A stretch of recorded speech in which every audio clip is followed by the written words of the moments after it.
पता है क्यों?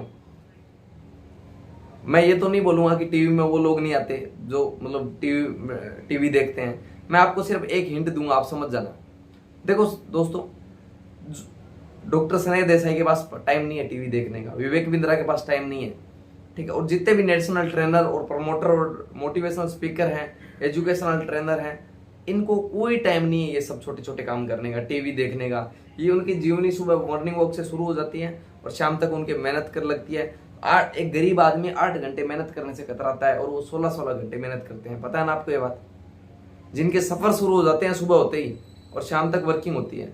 बहुत बार मैं आके 11-11, 12-12 सोता हूँ और ये हरजिंदर जी मेरे साथ होते हैं, इनको पता है, ठीक है। बहुत लॉन्ग वर्किंग होती है और यशपाल जी मैं आपके यहाँ पे वर्किंग करता हूँ तो आप देखते ही हैं। तो मैं कहना ये चाहता हूँ कि आप इन चीजों में टाइम खराब मत करो। अगले 90 दिन अपने को फ्लो बना के काम करना है। अगले 90 दिन मैं जूम पे हमेशा रहने वाला हूँ। कोई एक आध दिन अगर इधर उधर होता हूँ तो मिस होता हूँ, लेकिन जिस दिन मैं यहाँ होऊंगा 90 दिन में अगले जूम का फ्लो बना के काम करने वाला हूँ। आप अपना फ्लो बना लीजिए, हम बिजनेस को बहुत बड़े लेवल पे स्केल करने वाले हैं, तैयार हो जाइए, ठीक है।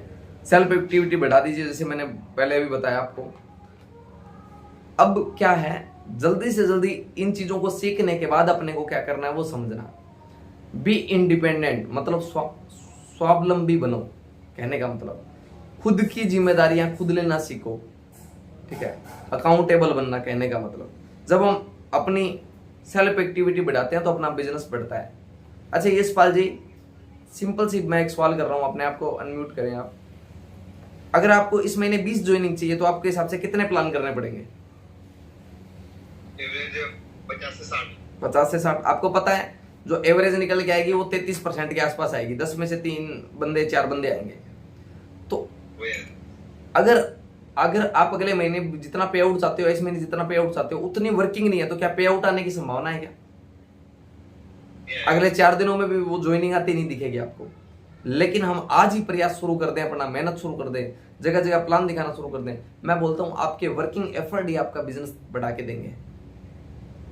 मैं हमेशा बोलता हूं अगर आप कामयाब नहीं हो रहे ना तो कामयाबी वाला माहौल बनाना शुरू कर दो। आपके प्लान नहीं हो रहे, आप प्लान वाला माहौल बनाओ। जब आपका माहौल बनेगा आपका बिजनेस ऑटोमेटिकली चलेगा, उसी से आपका बिजनेस ग्रो कर जाएगा। मैंने जब भी कभी डायरेक्ट सेलिंग कंपनियों में जब भी मुझे 1-2 बार शुरुआत करने का मौका मिला, मेरा पहले कभी काम नहीं चला, पहले 15 दिन में 10 दिन में, लेकिन मैंने इन्वायरमेंट ऐसा क्रिएट किया जिससे काम चल गया, ठीक है। हर बार मैं ये दिखाता हूँ कि बिजनेस बहुत अच्छा है, ये है वो है, क्योंकि उससे ही बिजनेस चलता है। और आप भी इन्वायरमेंट ऐसा क्रिएट करो और आपके लोगों की संख्या बढ़ाओ। आप 50-100 प्लान में मत अटको, आप 200, 500, 1000 प्लानों का टारगेट लो, तब जाके बिजनेस को बड़े लेवल पे कर पाओगे। दोस्तों जब आप फील्ड में निकलते हो ना, कुछ लोग तो रोता हुआ मुंह लेके निकलते हैं, मैंने देखा है, इमोशनल होके। आज तो तेल के पैसे हैं बाइक में, पेट्रोल डलेगा, पता नहीं ज्वाइनिंग आएगी कि नहीं आएगी।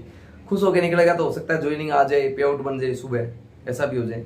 लेकिन रोते हुए निकलता है ना, दिक्कत पता है क्या है, उसकी संभावना खत्म हो जाती है। वो हर बंदे पे चिढ़ता रहता है, हर बंदे से लड़ता रहता है, स्वभाव खत्म हो जाता है। रास्ते में चल रहा था, बाइक पंचर हो गई और तकलीफ हो जाती है उसको लग रहा है बाइक तक पंचर भी मेरी कंपनी की वजह से हुई है।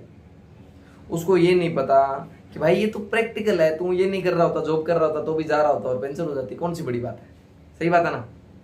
काम पे जा रहा था, बारिश आ गई, तो नॉर्मल भी तो जाता तो बारिश आ सकती थी, कौन सी बड़ी बात है? तो जो भी मूवमेंट बन जाए उसका आनंद लेना है। अपने को क्या करना है, जब भी बाइक पंचर हो गई कोई बात नहीं, भगवान थैंक गॉड बाइक पंचर हुई है और कुछ नहीं हुआ, सही है ना। कुछ भी हो सकता था और भी इससे बड़ा कर सकता था वो चाहे तो, है ना। उसकी तो अंगुली पे ऐसे गिर सकते हैं है ना।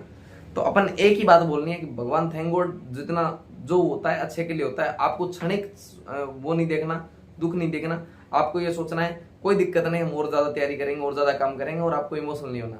जैसे हेमंत जी के साथ अभी हुआ, तो हेमंत जी को एक ही बात सोचनी चाहिए, कोई बात नहीं, ये मुश्किल जो चैलेंज है, सारी चीजें, ये एक मुश्किल जो कामयाब व्यक्ति है, एक मेहनती और कर्मठ व्यक्ति होता है, उसी के हिस्से में आता है। तो अपने को तैयार रहना है वर्किंग के लिए, अपने को अपने प्रयास बढ़ाने हैं, प्रयास मल्टीपल करने हैं, ऑटोमेटिकली बिजनेस बढ़ जाता है। दोस्तों अपना जो ज्वाइनिंग लीडर है ना, नई जो ज्वाइनिंग सारी है, उनकी तकलीफों को देखते चलो, क्या दिक्कत आ सकती है। मेरी लोग क्या करते हैं, मैंने अभी शॉपे की व्यवस्था की है, पता है क्यों?